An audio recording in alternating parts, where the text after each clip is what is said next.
Bonsoir à tous. En tant que président de l'association Réal Digital, j'ai plaisir à vous accueillir à ce nouveau webinaire qui est co-animé par Philippe et Maxime. Juste en quelques mots d'introduction, pour ceux qui ne connaîtraient pas ARIA, ARIA est une association scientifique qui a pour but de promouvoir la dentisterie numérique sous toutes ses formes et qui est composée de bénévoles qui sont est passionné et qui possède une expertise dans le domaine de l'odontologie numérique. Et à travers différents supports, que ce soit des capsules vidéo, des webinars, des événements digitaux ou présentiels, ces membres du comité ARIA mettent en avant la dentisterie digitale. Et l'ensemble du comité ARIA a le plaisir de vous accueillir tous les 2 ans pour ces rencontres biannuelles qui auront lieu cette année du 3 au 5 octobre 2024 sur le site d'Eurexpo à Lyon. D'ailleurs, pour ceux qui nous suivent sur les réseaux sociaux, vous avez dû voir passer quelques posts ces derniers temps annonçant l'ouverture des inscriptions en ligne, ce qui a été fait aujourd'hui. Et vous pourrez retrouver très prochainement, je crois dans les jours qui viennent, le programme scientifique du congrès qui sera disponible sur nos réseaux sociaux et sur le site internet d'Aria Digital. Voilà. Donc je vous laisserai, pour ceux qui sont intéressés, aller voir directement les informations relatives aux prochaines rencontres où nous aurons un programme scientifique assez innovant, avec pour la première fois l'apparition de travaux pratiques sur le salon et une thématique d'échange, de conférences, de débats, centrée aussi autour de l'intelligence artificielle et de la dentisterie numérique. Donc ça promet un beau plateau de conférenciers, d'échanges et de sujets scientifiques. Voilà, donc je vous laisserai, pour ceux qui sont intéressés, consulter tout ça sur le site d'ARIA. Et le timing du webinaire étant compté ce soir, je vais tout de suite passer la parole à Maxime qui va co-animer et modérer cette présentation de Philippe et vous présenter le sujet ainsi que Philippe. Voilà, Maxime, je te donne la parole. Merci beaucoup de modérer ce webinaire. Merci Benjamin. Du coup, ce que je voudrais déjà, c'est Philippe te remercier de ta participation ce soir dans ce webinaire sur un sujet qui va parler à tout le monde, qui est celui de l'empreinte optique. Euh, Merci pour d'avoir répondu à cette invitation parce que je l'ai fait par les habitudes qu'on avait au sein du collège de discuter de ces sujets-là, mais comme c'est un sujet d'actualité, j'ai pensé que c'était parfait pour les webinaires de l'ARIA, donc merci. Pour te présenter, du coup, tu es professeur des universités et praticien hospitalier à l'université au CHU à Lille, dans le département de réhabilitation orale et prothèse. Tu as une activité hospitalière privée, donc tu prends en charge tes propres patients au sein du CHU avec une réhabilitation plutôt, une thématique plutôt à orientation réhabilitation globale et esthétique. Et tu es également chercheur au sein du laboratoire de l'URB2I de l'Université Paris-Cité à Paris. Et ben, ton champ de pratique est plutôt sur la réhabilitation et plutôt sur la partie recherche. Je crois beaucoup sur les solutions collées, les bridges cantilever. Donc, tu vas nous parler de tout ça, mais surtout avec un focus sur l'empreinte optique parce que ça reste un webinaire de 40 à 45 minutes et il faut se focaliser sur un sujet. Donc, merci de prendre ton temps et de venir partager tout ça avec nous et de nous partager quelques secrets pour la prise de décision du bon scanner d'empreinte optique parce que c'est le sujet du moment. Merci beaucoup Benjamin, merci beaucoup Maxime, merci à toute l'équipe d'Aria de m'avoir sollicité. Effectivement, en fait, la conférence, en fait, c'est le produit d'un certain nombre de réflexions, j'allais dire, d'entretiens, de dialogues que j'ai pu avoir tout au long de mes expériences diverses et variées au sein de l'URB2I. Il y a une équipe en fait dans ce laboratoire qui est à la fois chirurgien dentiste et chercheur originaire de l'ingénierie en fait, l'ingénierie de la CFAO, ce qui m'a fait énormément grandir, voir la CFAO différemment que nous on la voit, un chirurgien dentiste, voir en fait un peu ce qui se passe en fait dans les différents systèmes. Alors effectivement en fait quand on regarde un petit peu l'histoire de la CFAO, il faut partir de là quand même. On démarre donc en fait en 73 avec la thèse de François Duret, et qui va en fait donner le concept de la CFAO dentaire, sachant que la CFAO industrielle est quelque chose qui existe depuis les années 60, et c'est aussi un Français qui l'a découvert, en tout cas qui l'a pas découvert, mais qui y a pensé en tout cas. Et à la suite des travaux de François Duret, effectivement, il y a eu une divulgation de ces travaux, une appropriation de ces travaux par d'autres chercheurs, et on arrive donc en fait assez rapidement vers les premières commercialisations qui sont en fait des commercialisations essais-erreurs, c'est-à-dire qu'on va essayer de penser en fait un système avec les moyens de l'époque. On est au milieu des années 80, 90, et on va donc en fait essayer de trouver des solutions. Et puis au début des années 2000, on a une explosion commerciale, ça part un peu dans tous les sens. On a en fait énormément de systèmes qui apparaissent. On a un certain nombre de caméras qui y sont associées. Et puis, on a plusieurs technologies qui apparaissent, comme la modélisation surfacique 3D, et ensuite, comment dirais-je, les bibliothèques de morphologie dentaire.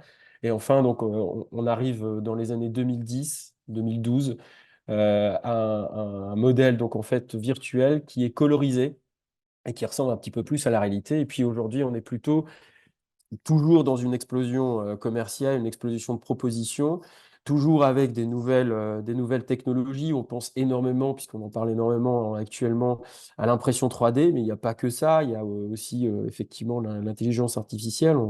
Apparemment, vous allez en parler au prochain congrès.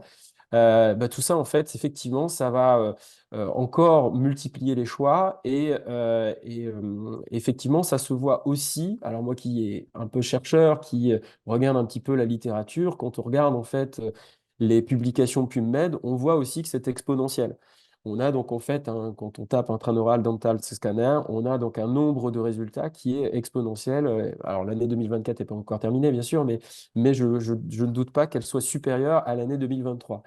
Et quand on regardait un petit peu plus sur mon domaine de recherche, qui était à la base un domaine sur lequel j'ai évalué les systèmes en place, les systèmes CFAO en place, on voit aussi que c'est exponentiel et que ça n'arrête pas. Donc en fait, on n'arrête pas de voir, d'essayer, de tester ces systèmes CFAO pour voir s'ils sont les plus performants effectivement que les prédécesseurs. Et si la recherche, en tout cas chez les firmes, va dans le bon sens, elle nous donne en fait des systèmes qui sont tout à fait appréciables pour nos patients, pour aussi notre pratique. Donc effectivement, face à cette explosion, à ce tableau qui est quand même assez intéressant, eh bien, on est parfois donc en fait noyé dans cette somme de systèmes je trouve qu'on peut quelquefois voir aussi le côté tentaculaire de la CFAO. Aujourd'hui, la CFAO, c'est pas que la production de dispositifs parce que c'est peut-être la chose physique que l'on touche, c'est-à-dire, je sais pas, des gouttières, des restaurations, des guides chirurgicaux, mais il n'y a pas que ça, il y a aussi toute la planification. On pense à la planification implantaire, mais pas que, la planification prothétique. Elle va toujours donc en fait être possible, mais c'est un système CFAO qui est derrière. Et puis aussi maintenant de l'aide de diagnostic, avec notamment beaucoup d'IA qui va intervenir et qui va nous permettre de détecter les caries, d'analyser les radios différemment et sans doute derrière, effectivement, d'avoir une planification différente. Alors, effectivement, quand on voit la somme de systèmes qui existent et évidemment la somme de scanners qui existent, on est un petit peu perdu. Et on est perdu parce que tout simplement, on n'a pas cette culture. Nous, on est chirurgien dentiste et on est noyé en fait dans ces systèmes qui n'appartiennent pas en fait à notre milieu. Et on n'a pas de boussole. Donc l'idée un petit peu de ce soir, c'est d'essayer de vous remettre un petit peu cette boussole pour que vous ayez un peu plus un choix logique qui vous est propre euh, et que vous soyez un petit peu moins perdu. Alors, effectivement, d'abord, vous avez raison de venir ce soir écouter quelque chose qui, j'allais dire, est indépendant, va parler donc en fait de tous les systèmes, ou plutôt toutes les caméras, et non pas aller voir en fait directement une société commerciale qui va fatalement vous vendre en fait une caméra. Renault va vous vendre du Renault, il ne va jamais vous vendre du Peugeot, c'est comme ça. Donc d'abord, en fait, avant de faire quoi que ce soit, si on se dit j'ai besoin d'une caméra, il faut d'abord en fait se dire je vais aller voir une espèce de conférence généraliste qui va m'instruire en fait sur comment fonctionnent les caméras d'aujourd'hui pour ensuite essayer de voir un petit peu quelles sont les caméras intéressantes et enfin aller voir la société commerciale qui vend ces caméras-là ou les sociétés commerciales. Donc il faut d'abord comprendre cet outil qui est d'abord un outil informatique. C'est avant tout un outil informatique puisque tout tourne autour d'un computer, hein, autour d'un ordinateur qui va effectivement diriger, gérer les différents systèmes qui sont dans cet environnement. Donc, il faut effectivement, dans ces formations, si on va un peu plus loin dans les formations auprès des différentes firmes, il faudra évidemment choisir les formations les plus en one-to-one. C'est-à-dire que après, vous allez être seul avec votre cabinet, dans votre cabinet avec votre caméra. Il faudra effectivement avoir une formation qui vous permette de poser toutes les questions. Et les grandes messes ne sont pas forcément bien indiquées pour faire son choix. Alors, n'oublions jamais que même si c'est un système, comment dirais-je, qu'on ne connaît pas, même si c'est un système numérique, il faut savoir que d'abord, avant tout, ça a été pensé par un cerveau humain. Donc, d'abord, c'est quelque chose qui est accessible normalement et qu'il suffit donc en fait de se former. Et puis qu'ensuite, en se formant et en continuant à évoluer avec, la machine ne va jamais nous dépasser. Enfin, moi, en tout cas, je pense qu'il faut continuer à évoluer avec. Il faut les utiliser comme un outil et ne pas penser qu'elles vont nous remplacer, parce que sinon c'est démissionner, et ne pas penser qu'elles peuvent tout faire. C'est pas vrai. Elles ont chacune leur indication, leurs possibilités, leurs caractéristiques. Et au final, lorsqu'il faudra faire un choix, eh bien, ça sera vous l'expert, parce que vous avez votre propre vécu, votre propre ressenti, votre propre personnalité. On va décliner ça tout au long de la conférence, qui fait en sorte qu'en réalité, c'est vous qui avez le dernier choix, parce que vous devez savoir quelque part ce qu'il vous faut, ce qui vous correspond.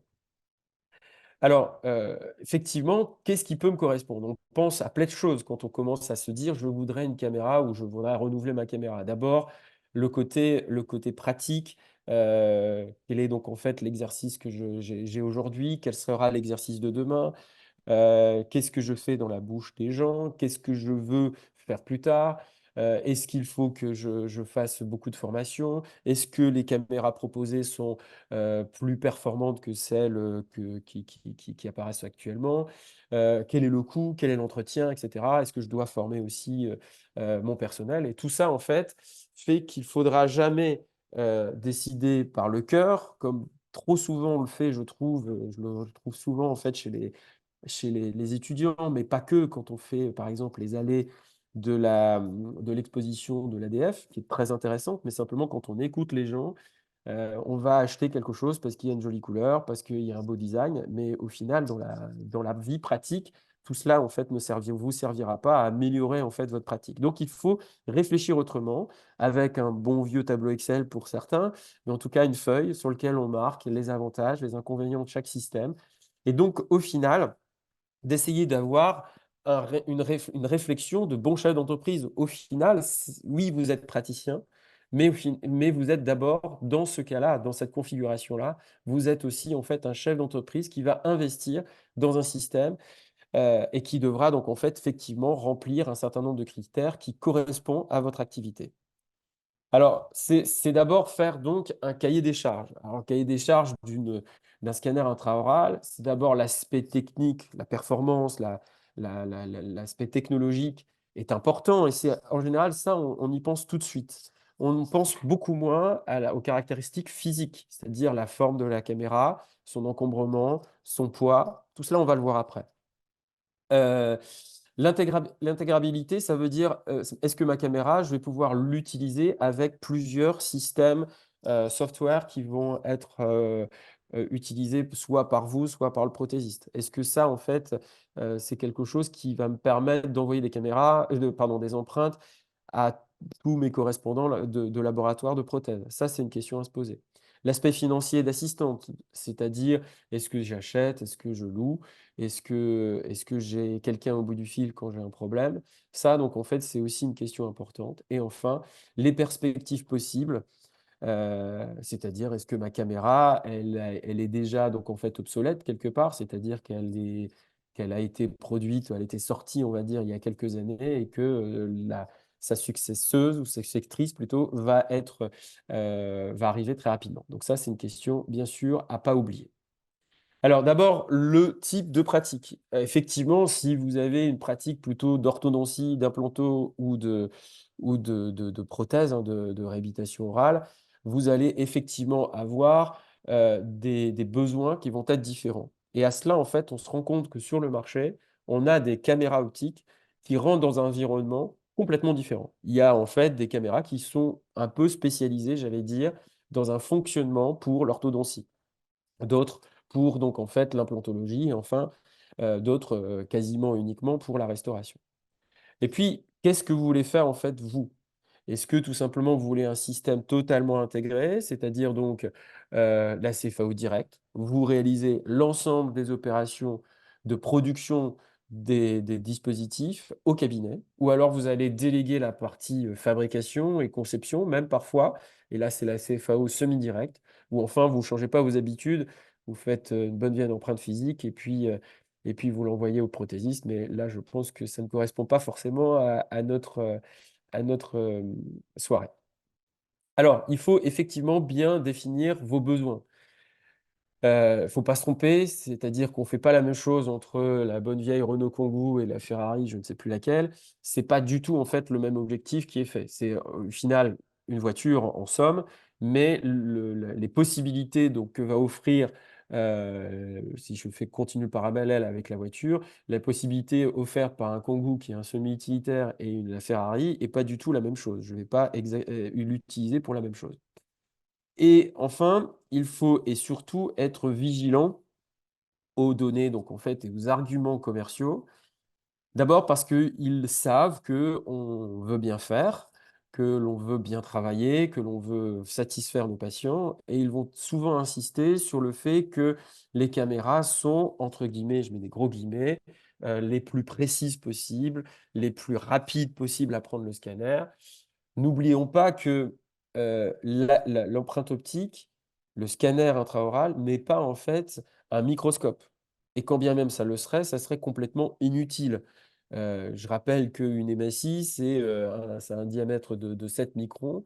À quoi servirait un niveau d'empreinte qui va au-delà des 7 microns? Ça ne sert strictement à rien pour l'adaptation, par exemple, d'un onlay ou d'une couronne. Ça ne sert à rien du tout. Donc, il faut être raisonnable, savoir donc en fait qu'effectivement, on va demander un scanner peut-être qui donne une qualité d'empreinte et dans qualité, il y a plein de choses à y mettre. Et cela, en fait, on est souvent noyé avec des tableaux qui ressemblent un peu à ça, donnés donc par les firmes, où il y a des tableaux de comparaison avec des mots un peu magiques comme précision, temps de numérisation, mais dont on ne sait jamais ce qu'il y a derrière. La précision de 10 microns, qu'est-ce que ça veut dire précision? Surtout en français où le mot en fait est complètement galvaudé aujourd'hui. Il y a plein de mots en français galvaudés, mais celui-là, il est quand même pas mal. Précision, c'est un mot qui n'est pas du tout précis. On ne sait pas du tout ce qu'il y a dedans. Est-ce que c'est de la résolution? Est-ce que c'est le fait que l'on va mesurer effectivement euh, euh, 10 microns? Est-ce que l'on va donc en fait avoir entre différents scans, quand on fait exactement le même scan dans la même bouche avec les mêmes conditions, est-ce qu'on a un écart de 10 microns? On ne sait pas. Le temps de numérisation, c'est oui, OK, il y a un temps de numérisation, mais est-ce que c'est sur dedans, une émi-arcade, toute l'arcade? C'est pas précisé. Donc faites attention en fait à ces données parce que on n'a pas en fait comment ils ont réalisé les tests, comment donc en fait ils ont obtenu ces résultats. Donc il faut absolument s'extraire de ces données. Il faut bien évidemment en tenir compte, mais il faut être critique et garder en fait cet esprit critique. Et puis, il faut le garder aussi, parce que là, j'ai trouvé ça, en préparant cette conférence, j'ai trouvé ça sur internet. Donc une espèce de award du scanner intraoral qui date de 2020 et au final, en fait, on donne plein de classements et On a un classement où effectivement, on a par exemple la Medit i500 qui sort vainqueur. Très bien, parce qu'elle a obtenu des votes. On ne sait pas, les gens ont voté comment, je ne sais pas. Qui a voté, on ne sait pas non plus. Mais en tout cas, elle est le meilleure. Après, on voit en fait qu'un peu plus bas dans la page, il y a différents prix qui sont décernés. Donc au final, il y a eu un vote général pour une caméra, puis ici, on a la meilleure caméra de l'année qui est la Pramscan, donc c'est une autre. La société donc en fait qui est la plus innovante, c'est Trishape. L'option low cost, ça veut dire bon la caméra qui est la moins chère. Est-ce que ça veut dire que c'est la moins chère? Je ne sais pas. Est-ce que ça veut dire que c'est le meilleur qualité-prix? Je ne sais pas.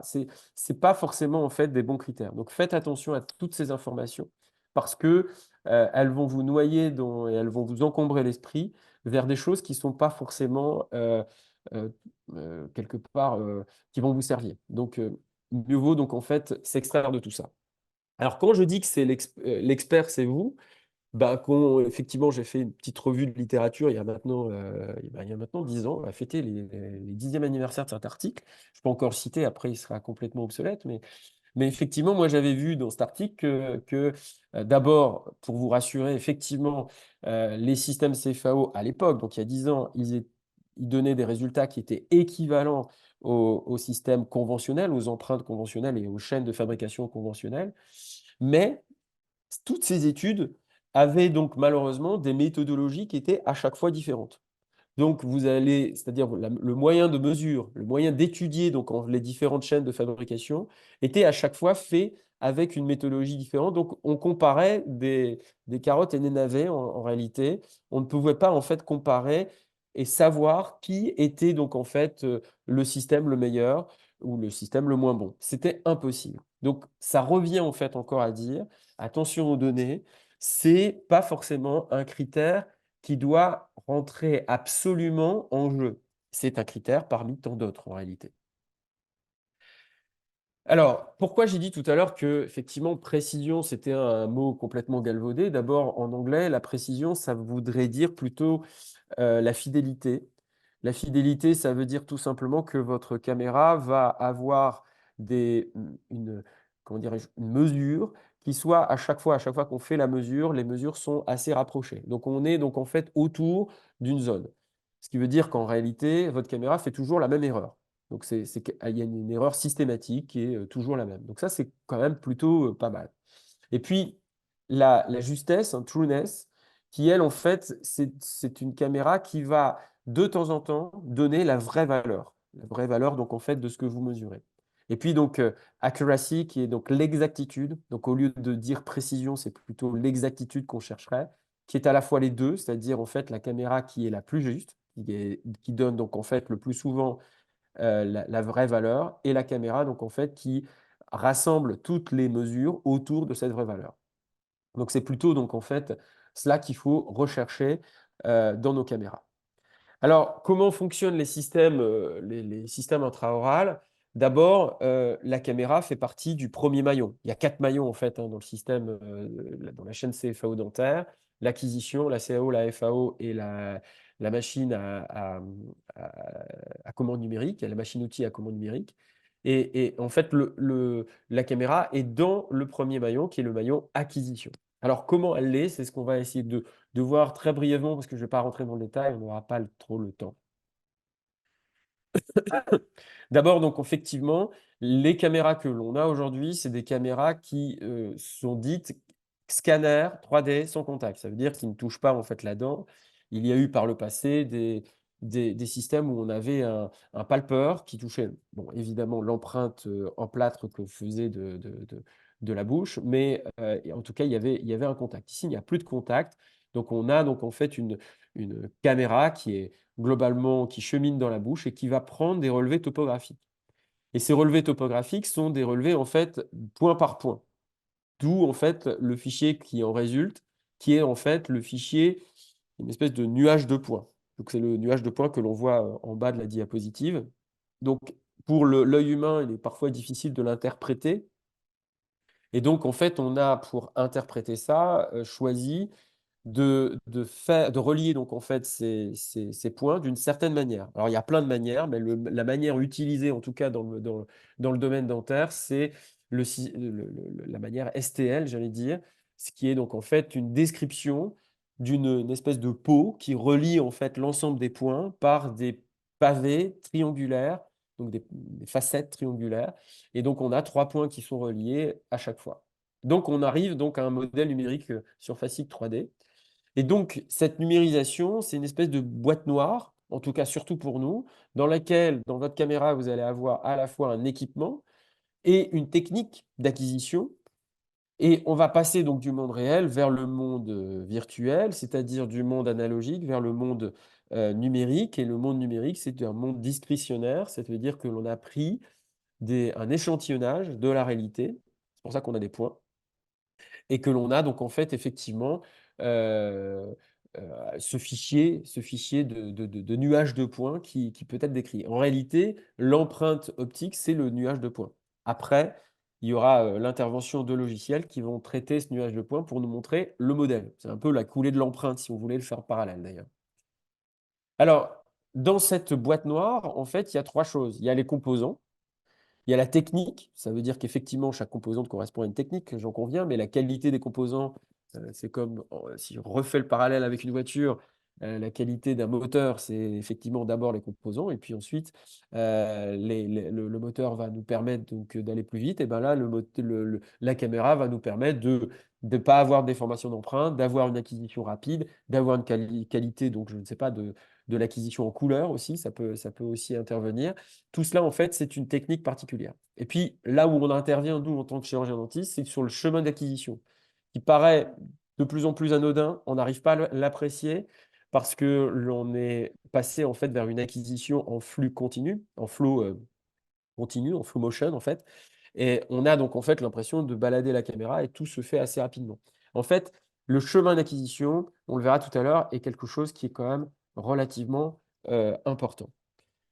Alors, d'abord, en fait, ce qui peut influencer l'acquisition, c'est le fait que souvent les systèmes, enfin, en tout cas les caméras, envoient en fait de la lumière, quelle qu'elle soit, et ce type de lumière va être réfléchi à la surface. Et là, effectivement, il y aura un besoin de ne pas avoir d'obstacle, parce que la lumière, elle ne traverse pas forcément certains obstacles qu'il peut y avoir en bouche. Et la réflexion, elle peut effectivement plus ou moins bien se faire en fonction de ce que l'on est en train de scanner. Alors effectivement, là, sur l'image, on a plutôt de la dentine, de l'émail et du parodonte, mais on peut avoir des amalgames, des couronnes dans des matériaux différents qui peuvent complètement interférer en fait avec l'acquisition et qui peuvent donner au final une acquisition perturbée. Alors, dans les paramètres d'acquisition, on a d'un côté en fait l'échantillonnage, qui est en fait l'écart, la résolution en fait, l'écart entre les 2 points d'acquisition. Et puis, à chaque point, on a aujourd'hui l'utilisation d'une donnée, c'est qu'effectivement, quand une lumière est réfléchie, elle va donc changer, le photon va changer d'énergie, et son énergie, vous savez, on peut trouver sa correspondance en couleur. Et c'est comme ça ensuite que le logiciel, sachant l'énergie du photon, va interpréter donc en fait cette énergie et va coloriser le modèle virtuel. Et on a ainsi des modèles virtuels de plus ou moins bonne qualité en fonction de la technologie qui est embarquée. Alors quand je disais tout simplement que cette technologie, elle peut être variée, là vous avez le petit diagramme sur le côté, ça rassemble un certain nombre de technologies qui sont embarquées, pas toutes, certaines, quelquefois il n'y en a qu'une seule dans la caméra, et qui va au final donner une acquisition qui est fatalement différente, et donc fatalement de qualité qui potentiellement différente. On a donc, je ne sais pas, moi, si on prend la stéréovision, ben, peut-être qu'on aura une qualité un peu moindre ou un peu meilleure, je ne sais pas, avec la triangulation. Donc, il y a différentes techniques, ça c'est sûr. Ensuite, votre nuage de points va être interprété par une partie du logiciel qui est le logiciel de la conception assistée par ordinateur. En réalité, on va transformer ce nuage de points, comme je vous l'ai dit, on va relier donc en fait 3 points avec une facette triangulaire donc, et on va ainsi avoir ce modèle STL visible, ce modèle virtuel. On voit très bien en fait, il est formé de petits triangles. Ces triangles sont plus ou moins gros en fonction effectivement de la qualité de l'acquisition. c'est-à-dire le nombre d'échantillons que l'on a, et aussi en fonction du logiciel lui-même, dans l'interprétation donc en fait, de ce nuage de points, il y a tous des calculs mathématiques très complexes. Et ensuite, effectivement, l'ensemble de ces triangles sont décrits dans ce fichier que tout le monde connaît, mais au final, on connaît juste le terme générique. Hein, ça ressemble à ça. Hein, ce qui est au milieu, là, en encadré, ça ressemble à ça, en fait, en tout cas, le fichier STL, le fameux fichier STL. Donc ainsi, on a donc en fait notre modèle virtuel qui est décrit. Alors, ensuite, il y a effectivement ce chemin d'acquisition qui est très important. Il faut savoir là où, si on refait un petit peu l'historique, il y a quelques années, dans les années 90, le système CEREC utilisait la Bluecam avec une caméra en fait qui prenait des photos. Donc, c'est un petit peu la photo avec un appareil Kodak de l'époque. Hein. On prenait donc en fait cliché par cliché et il fallait se débrouiller pour qu'il y ait un chevauchement entre les fichiers, pour qu'il y ait ce qu'on appelait une concaténation en fait des images. Alors aujourd'hui, en réalité, c'est exactement la même chose, sauf que le logiciel, le processeur est tellement puissant qu'il permet en fait d'enchaîner les différentes acquisitions. Et donc, effectivement, on va plus vite. Mais en tout cas, et vous l'avez peut-être remarqué si vous avez déjà utilisé une caméra, si vous allez trop vite ou si vous commencez par un endroit qui n'a pas encore été scanné, bah, le logiciel n'arrive pas à rassembler vos différents clichés. Bah, c'est exactement la même chose. En fait, on a juste changé comment dirais-je, de vitesse. Voilà, on est parti donc en fait sur une vitesse beaucoup plus importante. Donc, effectivement, cette acquisition, il va falloir en fait la prendre. Donc là, il y a une nécessité d'apprentissage. Alors, j'ai mis cette image parce que c'est exactement donc, la même patiente, c'est exactement le même cas, le même secteur, les mêmes préparations, c'était le même jour. Sauf que quand on regarde un petit peu de plus près, l'acquisition est complètement différente. C'était le même opérateur, c'est-à-dire moi.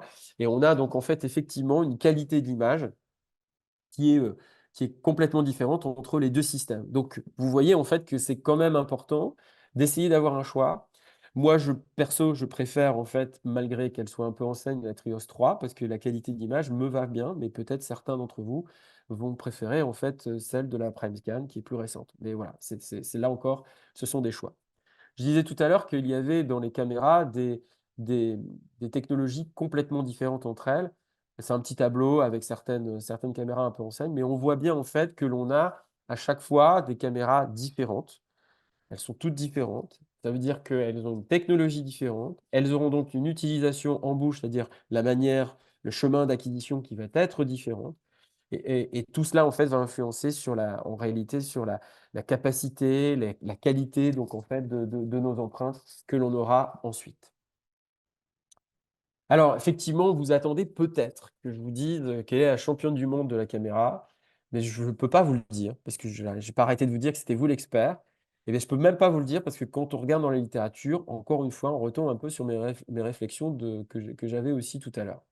Alors, on a donc des études récentes qui montrent d'abord qu'effectivement, lorsqu'on compare les caméras, on peut comparer d'abord l'utilisation d'une caméra par quelqu'un avec une expérience et quelqu'un d'inexpérimenté. Et on voit bien en fait que celui qui a de l'expérience se débrouille bien mieux en qualité d'empreinte. C'est encore heureux, mais en tout cas, ça veut dire qu'il faut un apprentissage. Ou alors, en fait, effectivement, dans la deuxième étude, on a donc en fait comparé différentes caméras, 3 caméras, mais cette fois-ci, donc en fait, on a essayé de voir l'erreur qu'elles pouvaient produire. Effectivement, là, on peut aussi classer les caméras différemment. Et en tout cas, on voit bien que l'on a, et là j'ai encore retrouvé d'autres articles, on n'a jamais de méthodologie. On n'a pas de consensus pour vous dire, encore une fois, quelle est la caméra qui a gagné l'Eurovision cette année. Ce n'est pas possible. C'est encore... Et donc, on retombe effectivement, ce que je disais tout à l'heure, peut-être un peu vite, c'est exactement sur les conclusions que j'avais tirées dans quelques articles que j'ai produits. Alors, dans le labo, en fait, effectivement, suite à mes réflexions, je pense qu'on avait un peu germé un peu l'idée d'essayer de proposer, nous, eh ben, notre méthodologie. Voilà, un laboratoire, ça sert à ça, c'est à proposer des méthodologies d'analyse aussi.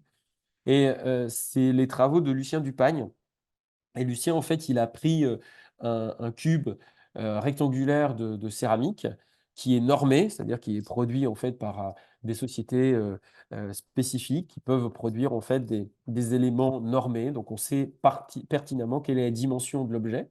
Et on lui a associé en fait un objet un peu bizarre avec des boules, de telle manière en fait à ce que la caméra ne soit pas perdue. Savoir que votre caméra est quand même paramétrée à mesurer en fait, enfin à prendre des dents. Et lorsqu'elle a des éléments complètement plats, elle ne sait plus en fait où elle est complètement perdue. Donc l'idée c'était justement de pas la perdre et en mettant en fait ce cadre un peu particulier. Et donc on a comparé 9 caméras intraorales et puis une caméra de laboratoire.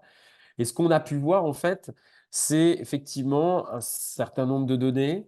Et on a une espèce de 4 caméras qui sont sorties du lot. Alors, je les ai classées un peu j'allais dire, par chiffre, sachant qu'effectivement, vous voyez les données hein, dans le tableau. On a bien, en fait, le trueness et la précision, hein, c'est-à-dire la justesse et, euh, et la fidélité. Donc tout cela, en fait, va vous donner, si on résume un peu les deux, l'exactitude de votre caméra. Donc voilà, donc ça, c'est un exemple. On a fait une méthodologie et puis on a testé notre caméra. Voilà, en fait, ce que je peux vous dire aujourd'hui, c'est effectivement, il y a un certain nombre de caméras qui apparemment semblent être plus intéressantes que les autres. Alors, j'ai regardé un petit peu ce qui se faisait ailleurs quand même. Je suis reparti déjà, pardon, sur ces deux études où l'on retrouve bah, tout simplement des résultats intéressants pour deux caméras qui ne se recoupent pas forcément avec les premières. Et puis ici, une autre étude, si j'y arrive. Oui, donc là, on compare deux choses différentes. Et puis ici, donc voilà, là aussi, là, on a regardé plutôt dans la comparaison, on a regardé un petit peu la répétabilité. C'est un autre élément. C'est-à-dire que soit vous essayez de voir si la caméra va être exacte dans le sens au niveau déformation dimensionnelle, si elle va bien mesurer les mesures de votre cavité pour relais, par exemple, et s'il n'y a pas d'erreur à ce niveau-là. La deuxième chose qu'on peut regarder aussi, c'est la répétabilité. C'est-à-dire que si vous faites 10 fois la même empreinte, eh bien, est-ce que j'ai toujours en fait la même mesure? Ça, c'est intéressant. Vous allez me dire, je ne vais pas faire 10 fois la même empreinte chez Madame Chambier. Non. Mais globalement, en fait, si vous savez que vous avez une bonne répétabilité, vous savez en fait que vous allez sans doute avoir une erreur potentielle qui soit toujours à peu près du même niveau entre Madame Chambier, Durand et Dupont. Parce que tout simplement, euh, votre caméra est capable toujours de faire la même erreur, entre guillemets. C'est inhérent en fait à la technologie, à la manière à vous aussi de faire l'empreinte. Donc, effectivement, qu'est-ce que ça a à voir en fait? Il fallait que je le place un petit peu de dentisterie contemporaine, mais c'est vrai que nos dentisteries sont un peu particulières puisqu'on a pu des formes très en forme de boîte, des formes très cylindriques avec des trottoirs de préparation. On va en fait vers une dentisterie où effectivement, d'abord c'est des dentisteries de grande étendue. On va en fait faire une hémi-arcade, on ne va pas faire qu'une seule dent. Et puis aussi, on a en fait des préparations qui sont de plus en plus restreintes. J'y reviendrai après. Pour la grande étendue, effectivement, on a quelques études qui nous montrent aussi les déformations d'empreintes. L'ellipse que représente en fait l'arcade dentaire montre souvent en fait des déformations entre, par exemple, la 17 et la 27 ou la 47 et la 37. Ça veut dire vraiment en fait qu'on a une espèce d'ellipse qui est en train de se vriller dans le plan occlusal à force en fait de prendre des empreintes. C'est des études classiques hein, qui se font souvent en fait, notamment pour l'implantologie de grande étendue, hein, les Holon 4, Holon 6, puisqu'effectivement, il ne faut pas qu'il y ait de déformation entre les piliers. Donc c'est aussi intéressant. Là encore, en fait, on peut retrouver d'autres caméras avec d'autres résultats. C'est évident. C'est évident. En tout cas, ce qu'on sait, c'est que plus la région de numérisation est grande, plus les déformations constatées sont présentes et elles sont importantes. Donc, il faut intégrer ça aussi dans votre choix. Parce que si vous avez une pratique, effectivement, comme je disais tout à l'heure, à faire des Holon 4 ou Holon 6, c'est un peu embêtant de choisir une caméra qui va présenter des déformations d'empreintes importantes. Donc là, on voit par exemple des déformations d'occlusal, mais effectivement, je parlais effectivement de paralysie des piliers. Si elle n'est pas respectée, c'est un peu compliqué. Ici, on avait essayé de faire, ce n'était pas sur ce patient-là, mais on avait essayé de faire un scan pour un stélite, justement. Ça aussi, c'est quelque chose qui commence à être étudié et à se faire. Et on voyait qu'effectivement, on doit scanner plus que l'arcade, là, on doit scanner aussi le palais. Et là, on accumule un certain nombre d'erreurs, un certain nombre de déformations. Donc, il faut bien choisir la caméra qui va avec. Et je disais tout à l'heure qu'effectivement, on a des préparations un peu particulières. Alors, celle-ci, ça va encore, mais ici, lorsqu'on fait des préparations très amélaires, avec des limites extrêmement discrètes, eh bien, il faut que la caméra puisse l'enregistrer. Et ça, c'est quelque chose qui doit ainsi intervenir dans votre choix. On n'est plus à l'heure, comme le montre cette couronne en rotation là, on n'est plus à l'heure des trottoirs, c'est trop délabrant et on est plutôt donc en fait sur des limites. On parle aujourd'hui beaucoup de la VertiPrep par exemple, où effectivement il n'y a même plus de limite. Donc là, il y a une espèce d'effort à faire au niveau de l'acquisition, par la finesse d'acquisition par votre caméra. Alors, la visibilité des limites, ça aussi, c'est un élément important, mais qui est, j'allais dire, commune à toutes les caméras. C'est-à-dire qu'effectivement, la limite, elle doit être visible. Donc, soit vous avez utilisé une technique avec la digue, qui refoule tellement les tissus mous qu'on voit bien la limite, ou alors vous mettez donc en fait un bon vieux fil de déflexion gingivale qui a toujours son utilité et son indication pour des empreintes optiques dans des limites effectivement intracirculaires. Sinon, vous avez une empreinte comme celle-ci, qui est une empreinte complètement pourrie, si je peux parler comme cela. Ici, les incisives, on ne voit rien du tout, on a des bourgeonnements gingivaux, on a des saignements, ça ne fonctionne pas. Donc, l'empreinte optique, ce n'est pas le produit miracle qui va vous permettre de faire des empreintes dans des situations qui ne le permettent pas, même avec un silicone ou une empreinte classique. Pourquoi? Parce que tout simplement, l'ennemi de l'empreinte, hein, en tout cas la possibilité qu'a votre caméra d'enregistrer votre limite, elle est interférée par la gencive libre, la gencive bourgeonnante, par le fluide gingival, par le sang, par la plaque dentaire aussi. En réalité, tout ça, toute cette dentisterie, la dentisterie contemporaine, c'est la dentisterie un petit peu propre en fait. On va nettoyer les surfaces pour qu'elles soient complètement limpides et elles sont limpides pour l'empreinte, elles sont limpides pour le collage. Tout ça, en fait, c'est des choses qui sont décrites largement dans différentes conférences. Alors, le chemin d'acquisition, pour finir là-dessus, c'est ça va effectivement provoquer des déformations d'empreintes. Et là, en fait, ça va dépendre de votre caméra. Il y a plein d'études qui ont montré, voilà, là, ils ont fait trois chemins différents. Et on arrive donc en fait effectivement à plein d'études qui nous montrent, qui testent les caméras dans différents chemins d'acquisition. Et on voit en fait des résultats en termes de déformation, en termes de précision, qui sont complètement divergents. Donc il faut vraiment demander à un moment donné, quand vous avez commencé à faire vos choix, vous allez sélectionner 2 ou 3 caméras, à vous dire, bon, et là, il va falloir que j'aille voir le commercial et il va me former à une caméra pour que je puisse avoir la bonne technique.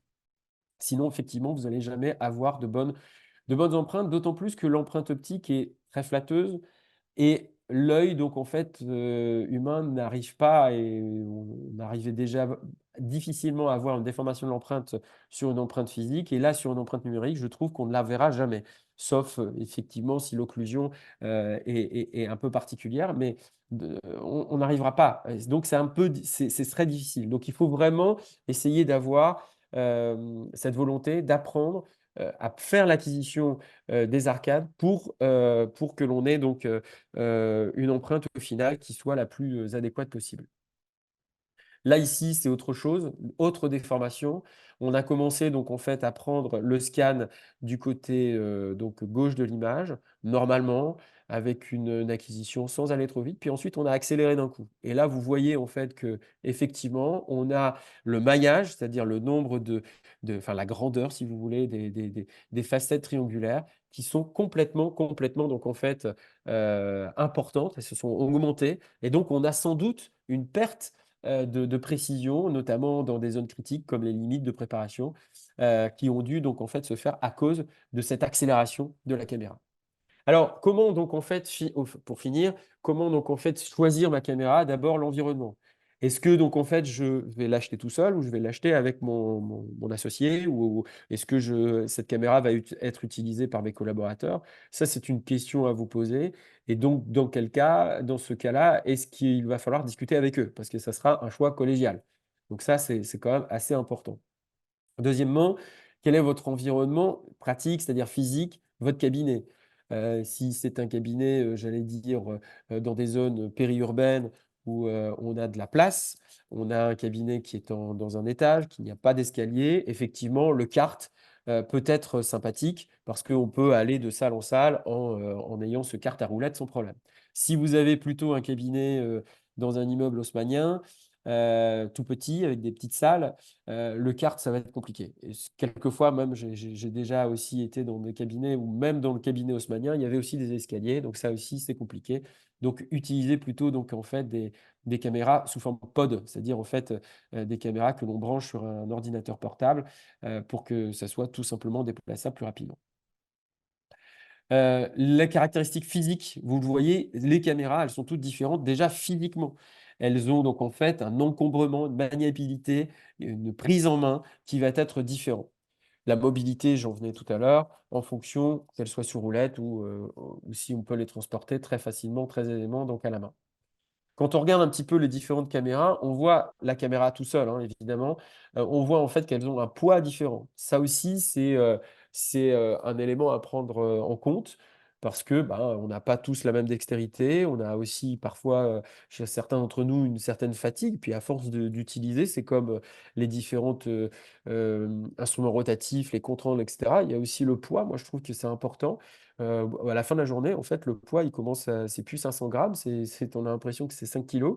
C'est important à prendre en compte. Alors, vous voyez, en fait, tous ces poids sont différents parce que, effectivement, les caméras, comme je l'ai dit tout à l'heure, elles sont différentes. La technologie qui est à l'intérieur est différente, ce qui fait qu'elles sont plus ou moins grosses, plus ou moins lourdes. C'est vrai pour les systèmes cartes, c'est vrai aussi pour les systèmes portatifs. D'autant plus qu'il est arrivé un petit peu plus récemment, le système portatif sans fil. Ça, c'est très intéressant, où effectivement, on a plus ce cordon ombilical qui relie à l'ordinateur. On a un peu plus de liberté pour faire le scan, mais c'est, comme on le voit ici avec la trioscan, c'est au détriment d'un poids un petit peu plus important. Mais parce que tout simplement, il y a l'accu, hein, il y a la batterie qui est intégrée, donc c'est un petit peu plus lourd à cause de cela. Mais bon, ça peut encore une fois évoluer. Donc, vous voyez, en fait, hein, toutes ces caméras, elles sont différentes, elles ont une maniabilité différente.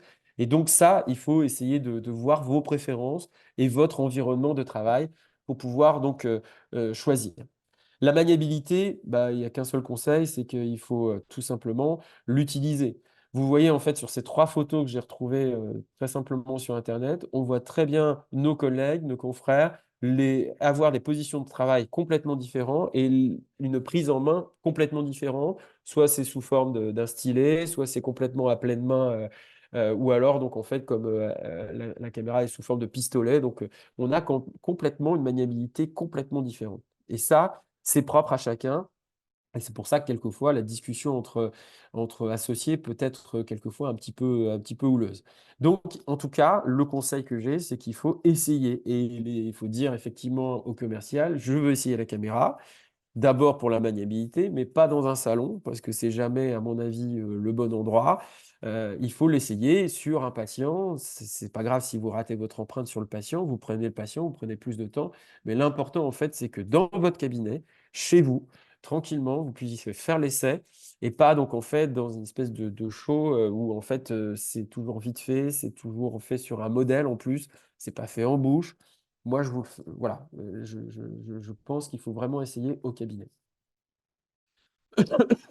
Donc, effectivement, l'intégrabilité, mais très rapidement là-dessus, c'est effectivement, il y a des caméras qui vont être plutôt dans un environnement complètement intégré, c'est-à-dire qu'elles font un système, le système CRI, vous le connaissez certainement, où en fait, on a tout le flow de l'acquisition jusqu'à la fabrication, tout ça est au cabinet. D'autres, en fait, sont plutôt en semi-direct, et donc on va juste faire l'acquisition, juste remplir une fiche patiente, une fiche labo en réalité, et on envoie ça via un réseau Internet protégé donc là chez les aligneurs, donc Invisalign, on envoie ça chez Invisalign. Et puis donc effectivement l'intégrabilité au sein donc en fait d'un environnement plutôt avec différents logiciels qui pourront vous aider à la planification, au diagnostic, tout cela en fait c'est aussi à prendre en compte. L'occlusion, bon ça je ne vais pas y revenir, je vais passer assez un peu plus vite.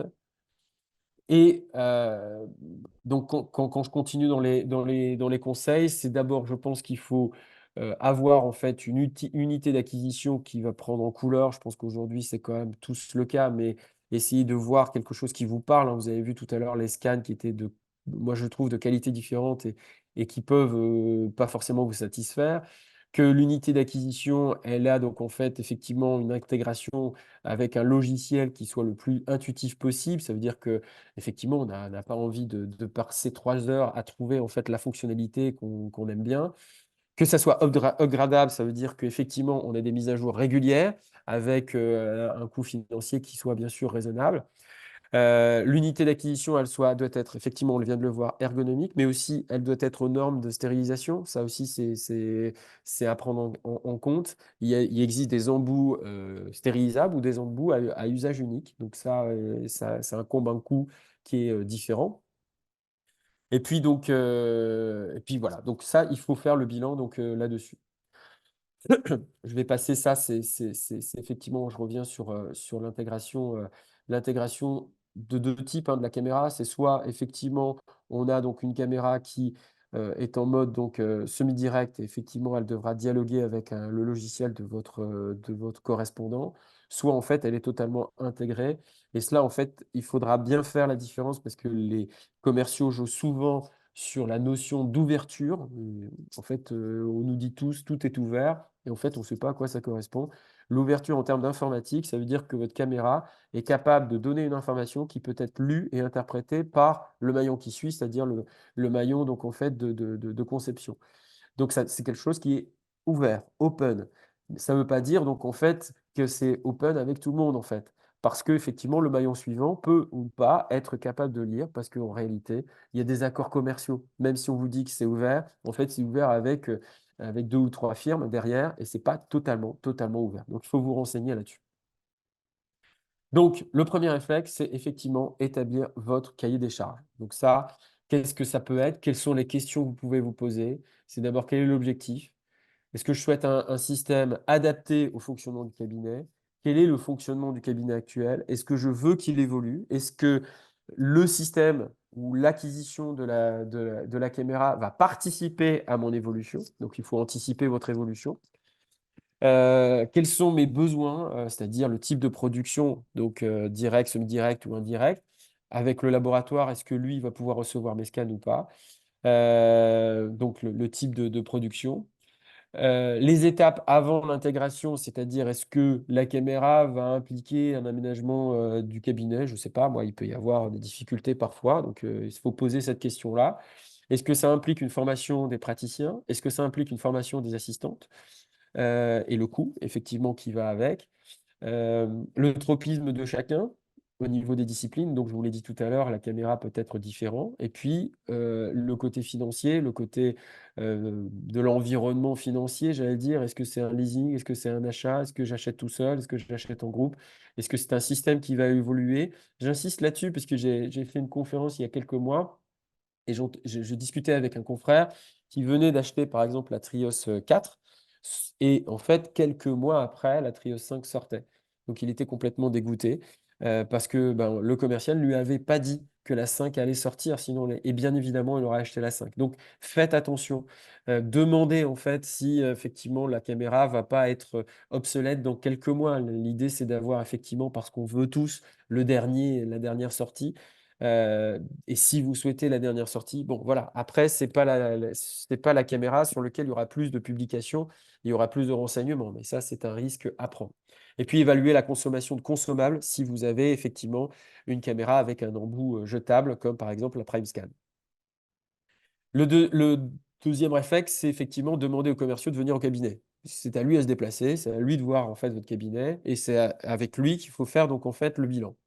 Au final, en fait, vous allez globalement, je pense, avoir 2 ou 3 choix, enfin 2 ou 3 caméras sur lesquelles vous allez cibler, pas plus, parce que sinon vous allez vous perdre.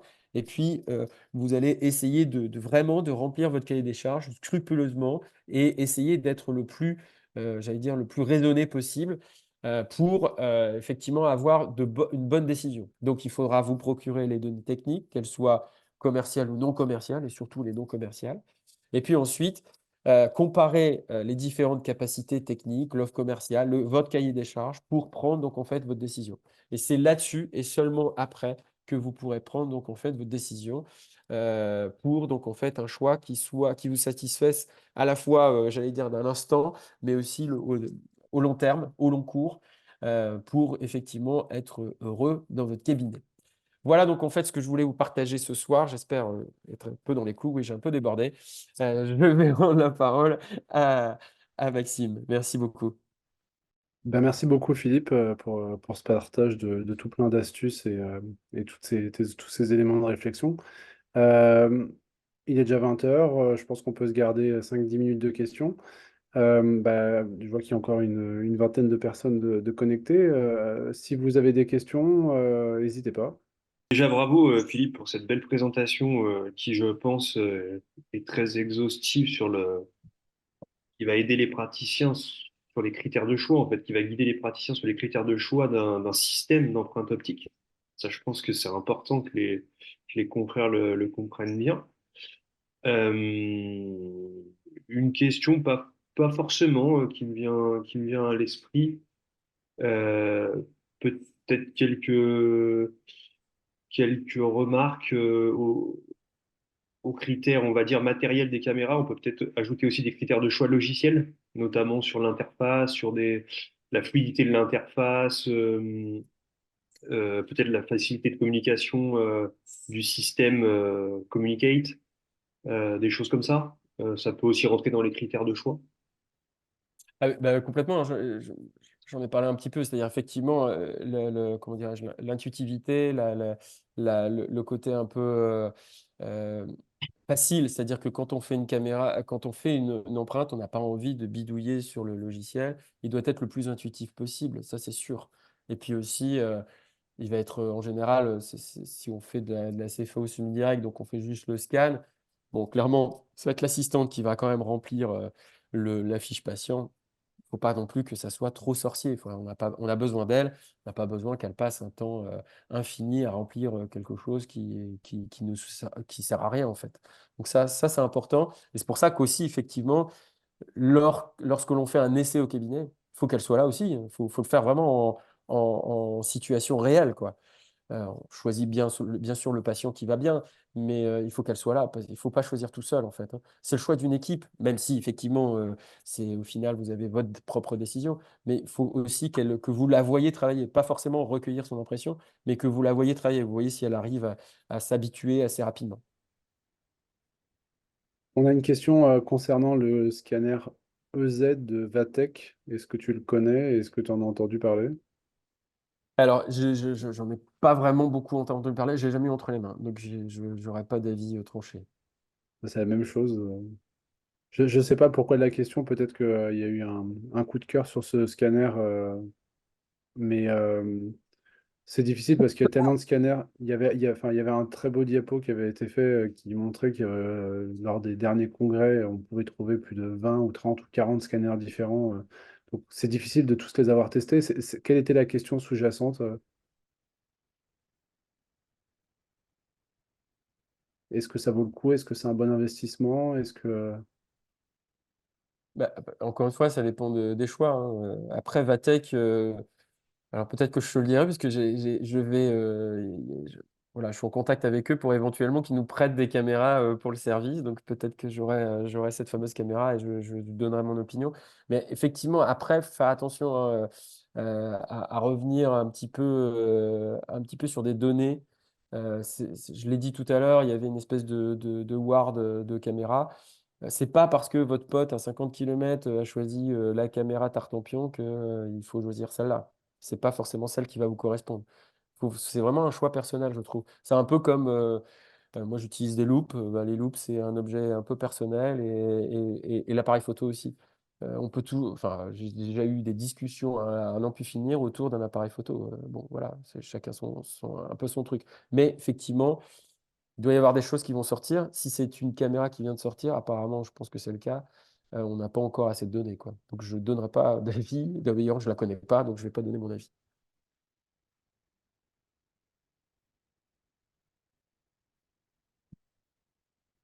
Pour revenir sur la résolution de l'empreinte,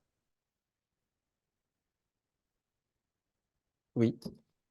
Est-ce que tu peux, peut-être, je sais pas, la question c'est, est-ce que tu peux revenir sur la résolution de l'empreinte, peut-être redéfinir ce que c'est que la résolution de l'empreinte? Alors, une résolution, en fait, c'est la définition, c'est la distance entre deux points. C'est-à-dire, effectivement, je vous ai dit que l'empreinte était un échantillonnage, donc vous avez des points de mesure, des points de relevé topographique, plus exactement. Et la distance entre les deux points, plus elle est rapprochée, plus vous avez de points, évidemment, et plus vous avez un renseignement sur ce que vous enregistrez. Donc, effectivement, plus la résolution est, je ne sais pas, de 3 microns, par exemple, effectivement, tous les 3 microns, vous avez un point. Donc, je pense qu'on a in fine, une qualité d'empreinte qui peut être bonne. Sauf que derrière, il faut avoir un logiciel qui soit capable comment dirais-je, de gérer ces milliards et des milliards de points, cette voie lactée de points, pour vous donner en fait un fichier STL qui soit quand même correct et qui soit par la suite interprété et utilisable par les différentes maillons de la chaîne. Voilà. Donc là voilà, la résolution, c'est la distance entre deux points de mesure, en fait. Et je ne sais pas s'il y a d'autres questions, des personnes qui veulent.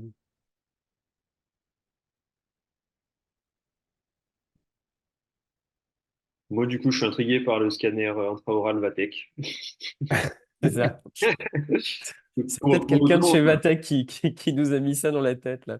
On va tous pour aller voir. avoir fait beaucoup de présentations sur l'empreinte optique pour des formations ou même pour notre DU, Maxime, c'est un scanner dont j'ai jamais manipulé l'outil et dont j'ai jamais entendu parler. Donc, je suis un peu dans la même position que Philippe, c'est-à-dire pas d'avis pour l'instant. Mais merci de nous l'avoir dit, parce que je pense que Ouais, maintenant, ça a éveillé notre curiosité. Et exactement. Je vais aller voir de ce pas. voilà, voilà. Mm. Voilà, non, mais c'est super.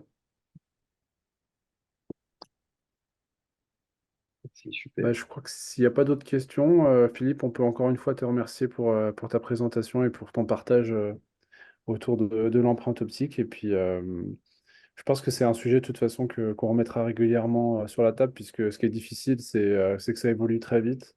Ce qui est difficile aussi, c'est que nous, en tant qu'universitaires, on essaye de faire des contenus comme tu as essayé de le faire en tenant compte des données acquises de la science. Et ce qui est extrêmement difficile, c'est que parfois, il y a un décalage de près de 1 à 2 ans entre les publications et les sorties des caméras. Donc, en fait, on trouve souvent, on a du mal à trouver des publications associées aux dernières caméras. On a toujours un temps de retard finalement.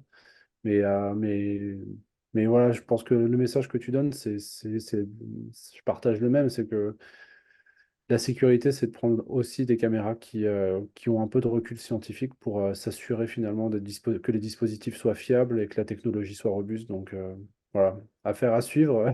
Peut-être qu'on refera la conférence dans 2 ans, enfin le webinaire dans 2 ans et on verra les dernières actualités, les dernières publications. Mais c'est un sujet qui bouge beaucoup et je trouve qu'il est passionnant à suivre. Donc C'est merci d'en ça. avoir fait la synthèse ce soir. Merci à vous. Et bah, je pense qu'on peut du coup clôturer ce webinaire et puis bah, remercier tout le monde d'être venu suivre ce webinaire. Philippe pour ta présentation et puis Benjamin pour ta confiance dans ces webinaires. Bah écoute, merci à tous les deux en tout cas. C'est un sujet super intéressant. J'espère vous revoir tous ensemble physiquement sur les prochaines rencontres ARIA qui auront lieu au mois d'octobre, du 3 au 5 octobre. Et Philippe, bah, tu seras le bienvenu, bien évidemment. J'essaierai de venir, ouais. Merci pour ta confiance, merci pour ta présentation et merci aussi Maxime d'avoir coordonné tout ça et d'avoir pu modérer cette conférence ce soir. C'était super. Bravo à tous les deux. Bonne Merci, soirée bonne à soirée. tous. Et bonsoir. Passez tous Merci. une bonne soirée. Au Bonne revoir. soirée.